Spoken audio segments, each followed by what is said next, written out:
भारत माता की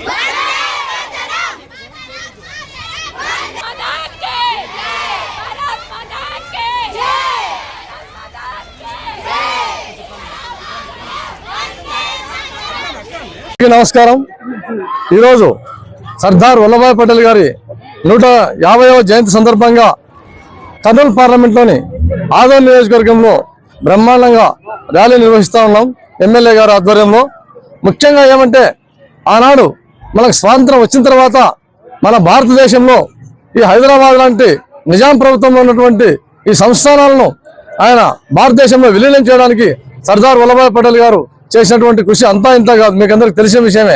ఎందుకంటే భారతదేశం అంతా ఒక సైడ్ ఉంటే హైదరాబాద్ మాత్రం సంస్థానం మాత్రం నేను కలిపితే పాకిస్తాన్ కలుపుతా, లేదంటే నేను స్వతంత్రంగా పరిపాలించుకుంటా అనేటువంటి సమయంలో సర్దార్ వల్లభాయ్ పటేల్ గారు స్వతంత్రంగా నిర్ణయం తీసుకొని ఈ హైదరాబాద్ సంస్థానాన్ని భారతదేశంలో విలీనం చేసి ఆనాడు స్వేచ్ఛా వాయువులు పిలిచేటట్టు మన భారతదేశం అంతా ఏకతాటి మీద సమైక్యతకు సమగ్రతకు కాపాడడంలో ఆయన చేసినటువంటి కృషి అంతా ఇంత కాదు। అందులో భాగంగా ఈరోజు కూడా ఆయన కృషిని ఆయన యొక్క ఆశయాలను మనం మర్చిపోకుండా ఆయన యొక్క ఆశయాలను కాపాడుకోవడంలో భాగంగా మనం ఈ ర్యాలీని నిర్వహించడం జరుగుతుంది। అంతేగాక భారతదేశంలోని పౌరులంతా ప్రతి ఒక్కరూ సర్దార్ వల్లభాయ్ పటేల్ గారి యొక్క ఆశయాల్లో భాగంగా సమైక్యత కోసం పాటుపడాలి। ఎందుకంటే ప్రపంచ దేశాలన్నీ ఇప్పుడు ఏ విధంగా మన మీదకి చూస్తూ ఉన్నాయో తెలుసు మీకంతా। నరేంద్ర మోదీ గారు గౌరవ ప్రధానమంత్రి వర్యులు ప్రపంచ దేశాల్లోకి వెళ్ళా మనది అన్ని రంగాల్లో 5వ స్థానంలో పెట్టారు। ఇప్పుడు రాబోయే రోజుల్లో 3వ స్థానానికి వస్తున్నప్పుడు మీ అందరికి తెలిసిన విషయమే। అందులో భాగంగా మనం కూడా మనవంతు పాత్రగా ప్రతి ఒక్కరూ ప్రతి భారతీయుడు సమైక్యతను సమగ్రతను కాపాడుతూ సర్దార్ వల్లభాయ్ పటేల్ గారి యొక్క ఆశయాలను కొనసాగించాలని చెప్పేసి కోరుకుంటూ సెలవు తీసుకుంటాను। నమస్కారం అండి। భారతదేశం ఉక్కు మనిషిలాగా పిలిచేటువంటి శ్రీ సర్దార్ వల్లభాయ్ పటేల్ గారి 150వ జయంతి సందర్భంగా దేశవ్యాప్తంగా కూడా దేశ ఐక్యతను దృష్టిలో పెట్టుకొని సమగ్రతను దృష్టిలో పెట్టుకొని అందరూ ఒకటే అనే భావాన్ని మనం ప్రజలకు చాటి చెప్పేలా భారతదేశ శక్తి సామర్థ్యాలని ప్రపంచానికి అందరికీ తెలియజేసేలాగా ఒక పెద్ద కార్యక్రమాన్ని మనం చేపట్టాం। అందులో భాగంగా ఈరోజు ఆదోనిలో కూడా విద్యార్థులు పుర ప్రముఖులందరితో కూడా ఒక ర్యాలీని నిర్వహించి ఆ మహానుభావుణ్ణి మనం గుర్తు తెచ్చుకుంటున్నాం। ఆయన ఆలోచన విధానాన్ని ఈ రోజు సమాజానికి కూడా అవసరం ఏ విధంగా ఉందన్న విషయాన్ని చర్చ చేస్తా ఉన్నాం। ఈ కులాలకు అతీతంగా మతాలకు అతీతంగా దేశాన్ని ఏకం చేసి పెట్టాలి। దేశ ఐక్యత చాలా ముఖ్యమైనది। ప్రజలందరినీ కూడా ఒక తాటి మీద నడపాలా అన్నటువంటి మన గౌరవ ప్రధానమంత్రి నరేంద్ర మోదీ గారి ఆలోచన విధానాన్ని, గౌరవ ముఖ్యమంత్రి చంద్రబాబు నాయుడు గారి ఆలోచన విధానాన్ని ఈరోజు ప్రజల్లోకి తీసుకెళ్లే విధంగా ఈ కార్యక్రమాన్ని చేపడతా ఉన్నాం। దీంట్లో పాల్గొంటున్న ప్రతి ఒక్కరికి కూడా ధన్యవాదాలు తెలియజేస్తా ఉన్నాను।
కలిసిరా